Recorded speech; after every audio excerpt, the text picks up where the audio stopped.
Party కొట్లాడుతూనే ఉంటుంది. Thank you.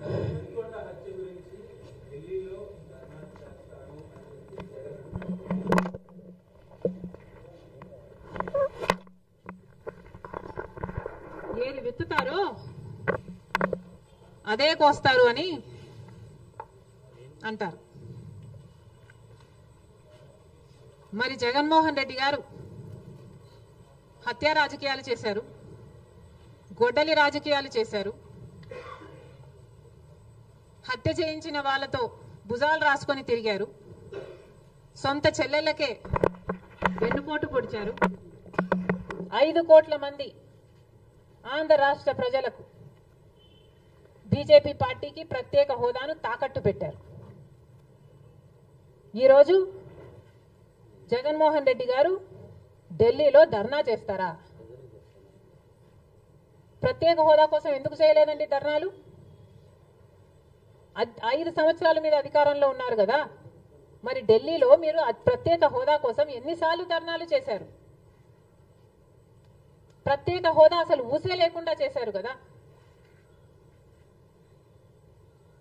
ప్రత్యేక హోదా గురించి మీరు ఏ రోజు పట్టించుకోలేదు, పోలవరం గురించి మీరు ఏ రోజు పట్టించుకోలేదు, రాజధాని గురించి అని చెప్పి 3 రాజధానులను కన్ఫ్యూజ్ చేశారు. ఆఖరికి కడప స్టీల్ ఫ్యాక్టరీని కూడా మీరు పట్టించుకోలేదు. విశాఖ స్టీలు మన రాష్ట్రానికే తలమానికం అయినా అమ్మేస్తామన్నా కూడా పట్టించుకోలేదు. ఈరోజు మాత్రం ఢిల్లీకి వెళ్ళి ధర్నా చేస్తారట. మీ కార్యకర్తను చంపేస్తే ఢిల్లీకి వెళ్ళి మీరు ధర్నా చేస్తున్నారే, మరి మీ సొంత చిన్నాన్నను చంపేసినప్పుడు మీరు ఢిల్లీలో ఎందుకు ధర్నా చేయలేదు న్యాయం కోసం? జగన్మోహన్ రెడ్డి గారు సమాధానం చెప్పాలి. ఒకవైపు ఇక్కడ అసెంబ్లీ జరుగుతుంది, అసెంబ్లీ జరుగుతున్న సమయంలో మీరు అసెంబ్లీలో ఉండకుండా ఉండే ధైర్యం మీకు లేక ఇలా సాకులు వెతుక్కొని మీరు ఢిల్లీ వెళ్తామంటున్నారే.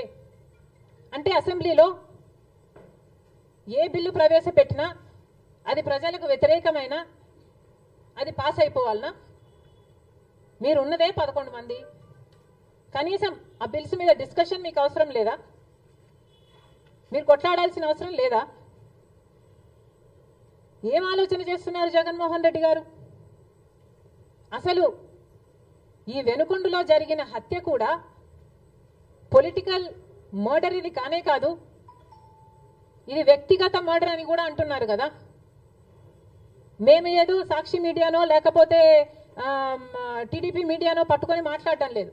మా ఎంక్వైరీలు మేము చేసుకొని న్యూట్రల్ మీడియాతో లోకల్గా మేము మాట్లాడిన తర్వాత మేము వచ్చిన కన్క్లూషన్ ఏమిటి అంటే ఇది వ్యక్తిగత మర్డర్.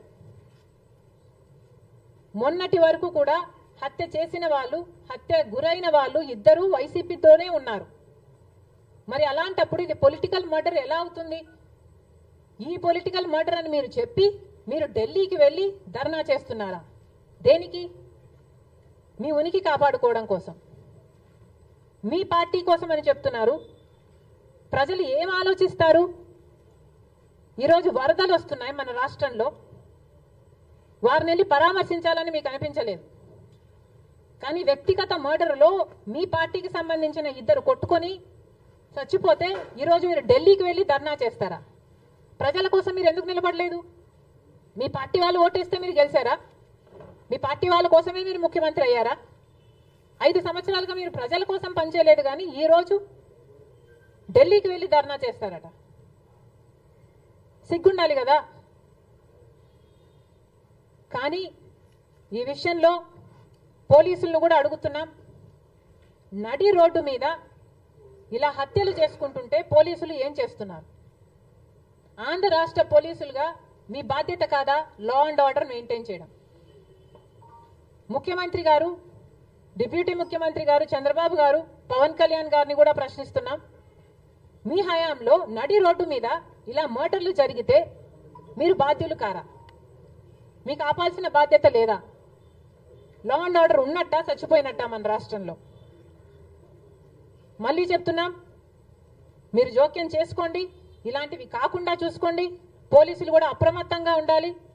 ఈ లా అండ్ ఆర్డర్ సిచ్యువేషన్ ని కంట్రోల్ చేయాల్సిన బాధ్యత పోలీసులకు ఉంది, ముఖ్యమంత్రికి ఉంది, డిప్యూటీ చీఫ్ మినిస్టర్కి ఉంది. దయచేసి మళ్ళీ ఇలాంటివి జరగకుండా చూడండి.